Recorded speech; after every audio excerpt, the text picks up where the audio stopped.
এরা তো ছেলে মেয়ে দুইজন স্বেচ্ছায় আগের দিন পালাই গেছিল, ঘটনার আগের দিন, বুঝতে পারছেন? জি। প্রেম করে বিয়ে করছে ওই ছেলের সাথে পালাই গিয়ে, পরে ওরা দুই পক্ষ মেনে নেবে ডাকে, মানে মেয়েরা ছেলেরা আনেছে। এই বিষয়গুলো উনি আমাদেরকে আগে জানান নাই। পরে ওই ছেলে মেয়েকে ওরা আনার পরে ওই প্রথম দিন 4 জন অ্যারেস্ট করছে, পরের দিন আবার 3 জন অ্যারেস্ট করছে। টোটাল 7 জন অ্যারেস্ট। আচ্ছা, আমরা একটা আপডেট রিপোর্ট করতেছি। টোটাল 7 জন অ্যারেস্ট হয়েছে।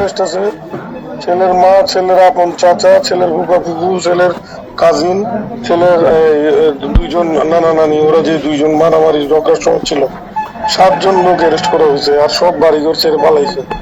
আমরা তো ভাই আমাদের সর্বোচ্চ চেষ্টা আচ্ছা, করছি। মেয়েকে শুধু উদ্ধার করা হয়েছে নাকি ছেলে সহ? না না, মেয়েকে মেয়ে আসছে। মেয়ে কি নিজেই আসছে? মেয়েটা নিজে, জি, ওর স্বেচ্ছায় বিয়ে করতে বলতেছে, স্বেচ্ছায় গেছে। তার বাবা মেনে নেবে কয়ে তার আগের দিন চলে গেছিল পালায়, আজ পরের দিন আসছে। বাবা নাকি বলছে মেনে নিবে কয়ে দুই পক্ষ করে নিয়ে বৈঠকে বসছে। আবার তার বাবা মেনে নেবে না বলছে, তখন ছেলে বলছে আমার বউ আমি নিয়ে যাবো। এইটা নিয়ে তার আইনগত বিষয়টা বুঝে নাই। তারা তখন ওই জোরপূর্বক তালা ভেঙে ঘর থেকে তার মেয়েরে নিয়ে যায়, মেয়েও স্বেচ্ছায় গেছে। এই হলো বক্তব্য বিষয়টা। মেয়ের বক্তব্যটা এরকম, মেয়ে স্বেচ্ছায় গিয়েছে। মেয়ের কি প্রেম ঘটিত ব্যাপার ছিল? জি জি, আর তার আগের দিনও তো গিয়েছিল। এরা তো ছেলে মেয়ে দুইজন স্বেচ্ছায় আগের দিন পালাই গেছিল, ঘটনার আগের দিন, বুঝতে পারছেন? জি। পরে উনি এই বিষয়টা আমাদেরকে জানাননি। পরে এরা দুই পক্ষ আবার আলোচনা করে মেনে নেবে, সামাজিক ভাবে বিয়ে করাবে বলে তারা আনাইছিল। আনানোর পরে তারা মেয়ের ঘরে নিয়ে তালাবদ্ধ করে রাখছে। আর উনি এদের সাথে বৈঠক করছে, পরে ও মেয়ে দিবে না বলছে। এটা নিয়ে তাদের দুই পক্ষের মধ্যে লাগালাগি হয়ে গেছে। কারণ এরা তো মেয়ের বয়স সম্বন্ধে তারা জানে না, আইনগত বিষয়গুলো। তারা বলছে মেয়ে বিয়ে করেছে, এটা ছেলে বলতেছে ছেলের বউ, আমার বউ আমি নিয়ে যাবো। অনেকটা এইভাবে তালা ভেঙে তারা নিয়ে গেছে। মেয়ে কি স্বেচ্ছায় আসছে থানায় মূলত? জি জি। ফারিহা। বাবার নাম? হাদিউল ইসলাম। থাকো কোথায়? মাওনা ফায়ার সার্ভিসের সামনে। হ্যাঁ বলো তোমার, প্রথম থেকে বলো কি হয়েছে।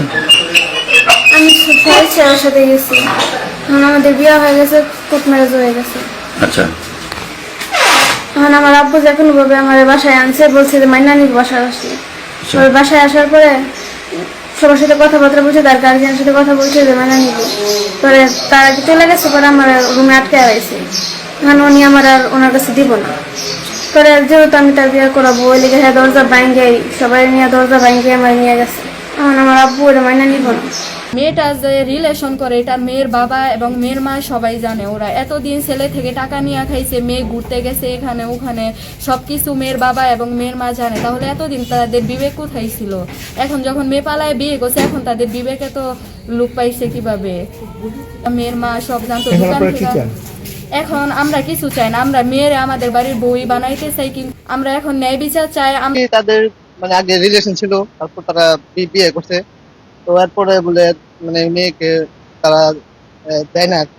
আমরা চাই যারা ওরা নির্দোষ, যাদেরকে অ্যারেস্ট করছে ওরা সবাই নির্দোষ, ওদের কোনো দোষ নাই। কিন্তু যারা ওইখানে ছিল তাদেরকে তো তারা পায় নাই। ওরা আগে হামলা করছে মেয়ের বাড়ির সবাই, মানে ভালোবাসা থাকে, সে বাড়ি থেকে পালায় জায়গা বা বলে যে তুমি অমুক জায়গায় আসো, অমুক জায়গাতে চলে যায়। কিন্তু এটা যদি তাদের সাথে মেয়ে প্রেম থাকতো, গঠিত থাকতো, সংসার থাকতো, কাবিন থাকতো, যদি তাদের কাবিন থাকতো, তারা কেন বিয়ে আইনের আশ্রয় নেয় নাই? আমরা আইনের আশ্রয় নিছি, তারা কেন আইনের আশ্রয় নেয়? নেশা করে, এরা নেশা করে। স্থানীয় লোকজন বলছে, যারা মুরব্বী, এলাকার যারা মুরব্বী, প্রবীণ মুরব্বী, যারা স্থানীয় মাতবর, এরা বলছে তাদের যদি বিয়ে ডকুমেন্টস থাকতো, তারা যদি মেয়েকে বিয়ে করাইতো, তাহলে তারা অস্ত্র নিয়ে তারা বুকে ধরলো কেন? মেয়ের বাপের বুকে মধ্যে অস্ত্র ধরছে, মেয়ের বাপ জীবন নাশের ভয়ে মেয়েকে ছেড়ে দিছে, দরজা ভাঙছে, জানালা ভাঙছে। তো প্রেম থাকলে কি এইভাবে মানুষ নেয় নাকি? এটা তো সিনেমার দরকার। দিনে তারা না, তাদের বউ আজকে লাগবে। পরে আমরা সিদ্ধান্ত দিতে পারি নাই। আমরা পরে বিচার থেকে আমরা বাড়ি আসা বসছি। বাড়ি আসে এখানে দাঁড়াইছিলাম অনেকক্ষণ, প্রায় 15-20 মিনিট। তারপর হঠাৎ করে তারা অতর্কিত ভাবে তারা ওই হাতুড়ি নানান কিছু নিয়ে তালা ভেঙে ভিতরে ঢোকার জন্য প্রবেশ করার জন্য চেষ্টা করতে। তখন তাৎক্ষণিকভাবে আমি, বিল্লাল হাজি এবং সজল তাদেরকে ফেরানোর জন্য যাই। যাওয়ার পরে অনেক মহিলা, এখানে শত শত মহিলা আছে। মহিলাদের আক্রমণের কারণে আমরা ঢুকতেও পারি নাই। মানে আমাদেরকে মহিলাদের তো করা যায় না, যদি সামনে করে আমরা তো আর পুরুষ মানুষ, তখন আমরা আর ফেস করতে পারি নাই, পরে আমরা পিছায় আছি। 37 বছর মধ্যে কে ছাত্র দলের সদস্য, কে যুব দলের সদস্য, কে বিএনপি আমরা জানি, তার কোনো দলে কোনো নাম নাই। বিরাট বড় অন্যায় হয়েছে এবং আমি এটা নিন্দা ও প্রতিবাদ জানাই এবং এটা সুষ্ঠু বিচার হওয়া উচিত। বাপ মা সবাই এভরিথিং সবাই জানে, তখন ভালো লাগছে। এখন যখন আমার বাইরে বিয়ে করছে এখন তারা মানতে পারতেছে না কেন, কিন্তু যখন রিলেশনে ছিল সবাই জানে, মেয়ের ফ্যামিলি, ছেলের ফ্যামিলি, এলাকার আরো সবাই, অনেকে সবাই জানে যে রিলেশনে আছে। তো ওরা এটা প্রায় 1.5 বছর 2 বছর হবে রিলেশনে আছে, ওরা এখানে অনেক বছর যাবত থাকে, তো রিলেশনে আছে এটা মেয়ের ফ্যামিলি জানে। বাবা বের করে দিব না, না দেওয়ার কারণে তখন ও তালা ভাঙতে বাধ্য হয়েছে, কারণ মেয়েটা ঘরের ভিতর থেকে চিল্লাইতেছে আর মেয়ের বাবারে কেউ একটা টাচ করে নাই। মেয়ের বাবা ঘরে দরজা লাগায় বলতেছে আমারে বাঁচান, আমারে বাঁচান, আমারে মাইরা লাইলো। তখন ও এটা নাটক সাজাইছে একটা, কিন্তু জানি না, কিন্তু হয়তো বা এখানে অনেক আসছিল ওর ফ্রেন্ড সার্কেল, ওদের মাঝখান থেকে শুনছি জানছি, কিন্তু পিস্তল ধরছে মাথায় বা এরকম কিছু আমি শুনি না। এটা হয়তো জোর করে না, এটা পুরাটা মেয়ের বাবা এটা নিজের ইচ্ছাতে বলছে। কিন্তু উনি যে কালকে লাইভে বললো যে ছেলেটা জোর করে নিয়ে গেছে, এটা সবাই তো পরেরটা শুনছে, কিন্তু আগে কি হয়েছে এটা তো কেউ শুনে নাই। ভুয়া তহমত, এটা একমাত্র আমার মেয়ে যারা জোরপূর্বক নিয়ে গেছে, এদের সাথে যারা জড়িত ছিল, যারা এদের শেল্টার দিছিল, এদের কথা বলার পরেই এই প্রেমের বিষয়টা, অর্থাৎ ওদের দুষ্কৃতি ঢাকার জন্য সমস্ত অপবাদ আমার মেয়ের উপর দিছে। এটা একেবারে মিথ্যা। তারিখ বলতে পারি না, 1লা বৈশাখের দিন অপহৃত হয়েছিল।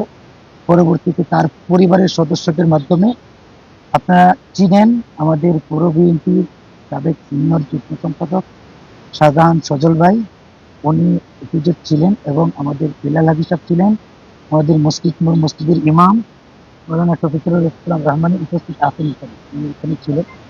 আসলে কোনো ধরনের ডর ভয়ভীতি কোনো কিছুই না। তারাও পরবর্তীতে এই বিষয়টা মানে বিয়ে শাদী হয়েছে এখানে তারা বলছিল, কিন্তু সজল ভাই তারা দীর্ঘ 3 ঘন্টা তথ্য প্রমাণ চাইছিল, কোনো কিছু দিতে পারে না। আমার মেয়ে আমার কাছে যেটা বলছে, বাবা আমাকে সব জোরপূর্বক করছে, আমি সেন্সলেসের মতন ছিলাম, আমার হাত জোর করে সাদা কাগজে ঠিক দিয়ে দিয়েছে, এইটুকুই বাবা, এরপরে আমি আর কিছুই করতে পারি না, আমাকে বাবা বাঁচাও। এটা আমার মেয়ের কাকুতি ছিল। সজল ভাই সহকারে যারা ছিলেন, আমি একজন ইমাম হিসাবে তারা আমাকে এতটুকু ইজ্জত করছেন, আমাকে হুমকি দিচ্ছে, মোবাইলের মাধ্যমে হুমকি দিচ্ছে। বলা হয়েছিল ওটা তাদেরকে, বলা হয়েছিল যে তোমরা যে বিবাহ করেছো ইয়া করেছো, তোমরা কোর্ট ম্যারেজ দেখাও, কাবিন দেখাও। তাদেরকে 3-4 ঘন্টা সময় দেওয়া হয়েছে, কোনো কাগজও দেখাইতে পারে, কোনো কিছু করতে পারে নাই। আর এতে স্পষ্ট প্রমাণিত হয় যে তো ঘর গেট ভাঙ্গা, দরজা ভাঙ্গা, তালা ভাঙ্গা, অস্ত্র ঠেকিয়ে নিছে, এটা রাজি থাকলে নিত না। চাইছি তাদের মানে আগে রিলেশন ছিল, তারপর তারা বিয়ে করছে, তো এরপরে বলে মানে মেয়েকে তারা দেয় না, ওই মেয়েকে তার সে তো বিয়ে করছে, তার আমার জন্য তারা কি এরকম হামলা করে নিয়ে আসছে আর কি, ওই দরজা ভাঙা পরে মেয়েকে টাইনে নিয়ে আসছে। না, এটা আমি প্রথমত এটা সামাজিক যোগাযোগ মাধ্যমে এই ঘটনাটা আমি জেনেছি যে এটা মাওনা চৌরাস্তা, আমরা বসবাস করি মাওনা চৌরাস্তার একেবারে সন্নিকটে ঘটনা। এটা প্রথমত কথা হলো যে আমরা সামাজিক মানুষ হিসেবে এরকম কোনো ঘটনা আমরা কখনো শ্রীপুরে প্রত্যাশা করি না, কারণ শ্রীপুর আমাদের প্রাণের শহর। এই শহরকে আমরা সবসময় চাই, ভালো পরিবেশে চাই। মেয়ে উদ্ধার হয়েছে, মেয়ে উদ্ধার হয়েছে। জি, ওটা প্রেম ঘটিত ভাই। 7জন অ্যারেস্ট হয়ে চলা হয়েছে আদালতে। মেয়ে তো আসামি না। আচ্ছা, তারা যে আমরা মিডিয়াতে একটা কোর্ট ম্যারেজের কাগজ দেখলাম, তো কখন কোর্ট ম্যারেজ করছে, তারা কেমনে করলো এটা? আমি জানি না কোর্ট ম্যারেজ কেমনে করছে, আমি এগুলো কিছুই জানি না। তোমার সাইন স্বাক্ষর নিছে? স্বাক্ষর নিছে, তারা আমার জোরপূর্বক সাইন নিছে, তারা হাত ধরে আমার লেখাইছে। প্রেম সংক্রান্ত যে সমস্ত বিষয় বললো, মিডিয়াতে দেখলাম যে ভাইরাল হয়েছে যে তোমাদের মধ্যে রিলেশন ছিল আর কি পূর্ব থেকে, এরকম কোনো কিছু ছিল না? বলেও না, ওর সাথে এরকম কোনো সম্পর্কই ছিল না। না।